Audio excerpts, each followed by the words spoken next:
We have always a pleasure to welcome an alumna of ESSEC Business School. It is very important for us for many reasons. As you've seen over the week, every single day we had conference about, for instance, this week, astrophysicists, paleoclimatologists, for instance. We had an artist in residence and so on and so forth. But we are in a business school and proud of being a business school, even though we need to get some food for thought in order to make sure that we're going to get creativity and imagination. I have to say, at the beginning of the week, that was probably one of the most creative introductions we had when actually Nicolas Hieronimus was on the Louvre and give us actually a little talk about what is the link between the statue, between the iPhone, and so on and so forth, which is imagination. When we have decided to invite Nicolas Hieronimus, it's also not because of his position, not as a CEO of L'Oréal, but of course to know exactly what is his imagination, his path.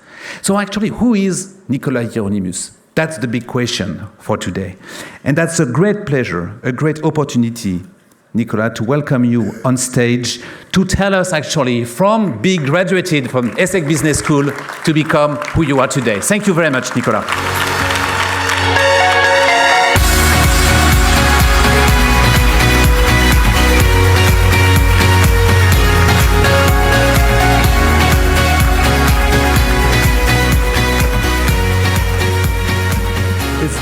It's very impressive to speak beneath your picture. But thank you, Professor Pavy, and I'm truly really honored to be here today, indeed, as a proud alumni of ESSEC. So I got the microphone a bit loud. I actually graduated in 1985, so that's a long time ago. There was no dome, there was a voice, but that's about the only thing that was left. That is left from that period. But I have to say I'm both very happy to be here, very excited about what ESSEC has taught me and has also how it has prepared me for my career. And happy to share not so much about me, a little bit, of course I will, but about the power of imagination. And I must apologize first to one person, for my speech, which is going to be around probably 15 minutes. So please, can I go home? I know you're in a hurry, but I hope you will enjoy what I have to say. But I'm truly happy to speak about imagination because I think it's really an incredible power that is unique to human beings. And I think it's very important to treasure imagination at a time when we hear a lot about Gen AI and about everything that can be created by machine. I truly believe that this capacity to form images, to imagine things that do not exist or do not exist yet, is one of the most extraordinary gifts that the human beings possess. It's linked with creativity, with dream, and it's the ability to test and learn things in your head, like in a flight simulator, without any risks. And I think it's something we all have to treasure. And I must say, I wish that when I was at ESSEC, there was an imagination week, because I would have probably learned even more, even though I had the chance to have two very imaginative parents, which contributed probably to me choosing a job in a company, L'Oréal, where I've spent the last 35 years of my life. So I know it sounds very strange for young generations to spend so much time in one company, but it's a company that's driven by creativity, by imagination, and where every day you have to challenge yourself and imagine new things. Imagination, in the end, is really, for me, a driver of progress, because it's the capacity of human to imagine new societies, to change civilization. And I've seen some of the projects that were presented today, and they are true game changers in some aspects of society. And when Martin Luther King said, "I have a dream," it was the power of his imagination, but also a sheer desire change society. So, the impact of imagination on society is very important. And by the way, today we will talk about Gen AI, and I'm sure you talked a lot about technology. I saw some of the questions of the quiz. But imagination can also be a way to solve some of the problems we see in the social network. I saw your truth court, which I thought was a great idea a couple of days after Mark Zuckerberg decided to remove the fact-checking on his platform. So it's again a demonstration that imagination can shape society. And for me, imagination is the key ingredient to innovation. I work in a company that is driven by innovation. We try to bring new ideas, new products, new aesthetics to the world every year. Of course, we use data, we inform our decisions with a lot of facts, but in the end, it's really the power of the mind of the people that allow us to innovate. And of course, innovation is a way to translate imagination into reality. We have one of the sayings we use often at L'Oréal, where we say we want to be a poet and peasant at the same time, is that in imagination without actual concretization is hallucination, and we try not to hallucinate too much at L'Oréal, but we try to bring real products to the market. And by the way, I saw that one of the projects, if I understood it well, because I was in my car and I was trying to follow what we are doing, but this Value Box project, which is about putting together the dreamers and the doers, so the poets and the peasants, seems to me like a great idea, because it's the way you shape society, and that's the way you come up with true innovation. I have a definition of innovation for me, which is, for me, an innovation is a temporary monopoly. It's something that you create, someone creates, that did not exist at all. And for a period of time, why is it temporary? Because always when you come up with something really new, there's going to be someone following, copying, improving. But there's one moment when you have this temporary monopoly, and to create that monopoly, you have to imagine, to dream something that has not been done before. And that's something which I find fascinating. I've always been that's part of what shaped me, by the way. I've always been a huge fan of science fiction. Since my youngest age, I've been reading science fiction all the time. And by the way, it's interesting to the combination of these two words, science and fiction. You're talking about fantasy also, but it's fiction, but in the end, it's based on something, and eventually, it may impact the world. And when you look at many of the great masterpieces of science fiction, they all have become reality at some point. You take Jules Verne, which was my first and favorite science fiction author, but the trip to the moon became reality. When you look about you look at metaverse, it was in Real Player One. You think about longevity, transhumanism, its foundation. Robot companions, we hear a lot about agents, AI agents, and robot companions. When Mr. Asimov's Cycle des Robots was definitely inventing this. And the only thing I'm hoping is that for all those who've watched Terminator several times, that Skynet is not in the making yet. But it's true that this capacity to invent things and to make them real is really what imagination is about. So I really invite you to treasure that gift, because as future leaders, it is what will allow you to be successful as business people and at the same time to shape society. And the good thing is that imagination is within everyone's reach. There isn't anybody who's better at imagination or worse at imagination. I was telling you about my two parents. They were no astrophysicists, but my mother was an engineer in space research, so she worked at the European Space Agency, and my father was a scriptwriter who contributed to one of the most absurd series of the French television, which is called Les Shadocks.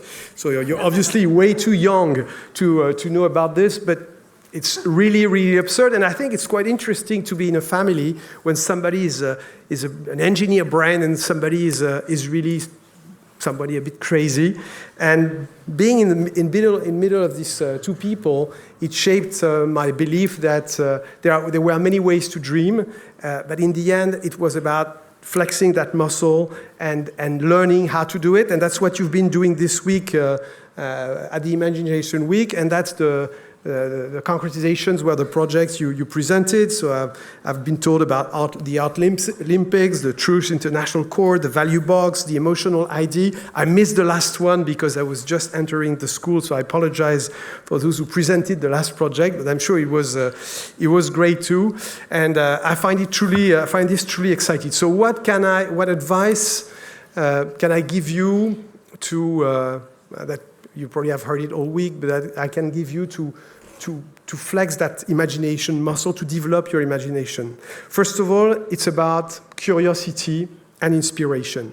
Of course, you can invent something from nothing, but you need inspiration. You need to nourish that inspiration, and that's why I chose to do this little introduction video at Le Louvre, because in the end, looking at the past and looking at centuries of creations by artists of all the world, all civilization, is a fantastic inspiration when you work on beauty, but probably when you work in anything. And artists and innovators are often the ones that challenge assumptions. You had an introduction by an artist today. I'm sure he's getting his own inspiration from the world, from what he observed, but also from former artists. So you have to train that curiosity. Even myself, as the CEO of a big company, I'm always trying to learn something, trying to discover new things, to listen to new music, to go to concerts, to go to museum, watch series, get out there in the world. And that's a very, very important part of nurturing your imagination. At L'Oréal, we have all these people asking themselves constantly, what if? What if we could do this? How could we do that? We have 4,000 researchers, but we have 5,000 marketeers and probably a couple of thousands and packaging engineers. And all these people constantly collaborate to create. Which leads me to the second advice. Embrace collaboration and diversity. There are a few probably geniuses in the world. Leonardo da Vinci is probably someone, but even him, I think, he was not working alone. So you have to work with people that are different. You have to benefit from confrontation and collision of ideas. I was, the other day, I was lucky enough to go to the concert of Paul McCartney at the Arena, and seeing these videos of the Beatles and see how Lennon, McCartney, Harrison were challenging each other and creating some of the most fantastic musical tunes in the century is something that confirmed to me that it's not a solo game, it's a game of diversity and of different perspectives on anything. And for example, one of the first decisions I took when I was appointed as CEO of L'Oréal is really to bring people of different backgrounds, different cultures, different nationalities, different skin colors, and different ages to the executive committee so that we could confront each other and create better. So the person who helped me write that speech, Nadège, because she knows I love Star Wars, reminded me that the Rebel Alliance success against the Death Star was allowed by the complementarity of Luke's mastery of the Force, the Princess Leia insider's knowledge, and Han Solo's daring skills. I wanted to make sure that she was happy that I used that thing. The other thing which is very important is to use your imagination to make unlikely connections, to draw parallels, to draw inspirations from domains that are totally unrelated to what you're working on. And there are many examples. If you take the Japanese speed train, the Shinkansen bullet train, it was created after the shape of the kingfishers, the bird, beak. Velcro was inspired by things clinging to animal furs. High-tech swimsuits are inspired by sharks. We work on eyeshadows that are inspired by butterflies' wings, the ability to change colors and to take different reflections according to the light. And that's something that you have to do constantly, make these unlikely connections that will drive creativity. And the fourth one, of course, and for me that's the most important one, is to trust your intuition. Because when you create, when you are building on your imagination, there will always be lots of reasons not to do what you believe in. And if you do all the prior steps, to train, to be curious, to confront yourself, and to make this unlikely connection, then you build your own conviction, your own intuition, and I think it's very important that you trust it. I will give you a personal example that I think summarizes the examples I gave you. Is when a long time ago I was marketing director of one of the brands of L'Oréal called Garnier, and I was given a brief. It was to create a new shampoo line, a new hair care line that was supposed to be the most effective treatment, something very serious, and something very competitive versus the leaders of that time that were Pantene from Procter & Gamble and a few others. And I did all the above. I was very curious. I was going out. I was trying to see, because it was targeting at the new generation of consumers. So I was at the time young myself, so I was going out a lot, partying a lot, going to clubs and trying to see how this new generation was behaving and what gave them energy, which was the concept I was working on. And then I saw unlikely connection that, as old times, there was no Red Bull and no ecstasy and none of the things that are more common today. But the kids at the time were using smart drinks, which were sort of super boosted vitamin powders that they were taking before going clubbing. And I thought, wow, that's an interesting way to give you energy. And then things coming one after another, I confronted myself with the R&D people. They had a technology using fruits, and that's how Fructis, which is a brand you may know, came to life. And then my intuition is that if we wanted to seduce a new generation and to be disruptive, we had to break the codes of the market. And the market for hair care was white, beige, creamy, reassuring. And I felt with my team at the time that we had to do something opposite, so we did this fluorescent green packaging. And clearly, I spent probably 6 months trying to push back all the good reasons not to do it. The business people were telling me this would never sell, it was not serious enough. And in the end, first of all, I had a very strong conviction and a strong intuition. And then on top, it helps, test results confirmed that I was right. So we launched Fructis, which was very disruptive, and it's today kind of around 600 million euros business. And I think it's a good combination of everything I was explaining to you about imagination. So in the end, I think that the speakers this week have shown that imagination, creativity, dreaming is not a frivolous pastime. It's a fundamental human capacity. It's not because we live in an era of data and AI that we can't use imagination. On the contrary, I think it's more necessary than ever. I think the good thing about Gen AI is that it allows you to materialize or visualize your dreams and your thoughts probably faster and more easily than before. But I think you still need to have a lot of personal guts and capacity to dream, because imagination is freedom. In the end, it's freedom. It doesn't have any borders. It doesn't have any walls. It doesn't have any limitations. It's free, so it gives you freedom. And I really want to finish before, revealing the winner of this week's competition of concepts with the famous words of Willy Wonka.